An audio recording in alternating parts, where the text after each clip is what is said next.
مشاهدينا الكرام، اللي يصدق خرافة المهدي وانه موجود وانه يعني في سرداب بقاله 1400 سنة الا قليل، وانه بيزار زيارات، وانه عنده فقه وادب زيارات ورتبوا عليها، ده اكيد يصدق حاجة اتبعتت لي من يومين ثلاثة من احد اخواننا السعوديين، وهي اسمها زواج السروال.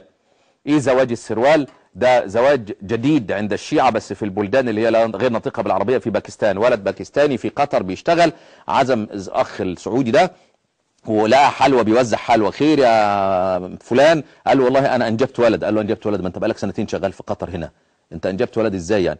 قال له فقال له انت تزوجت هنا يعني؟ قال له لا انا ما تزوجتش. قال له امال انجبت ولد فين؟ قال له في باكستان.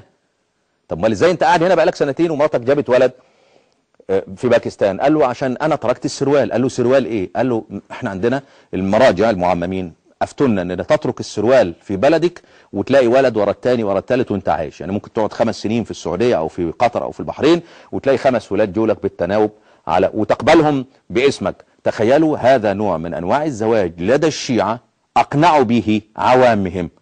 فاللي يصدق خرافه المهدي اكيد يصدق ما عداها من خرافات مثل زواج السروال لذلك الباكستاني الشيعي المسكين.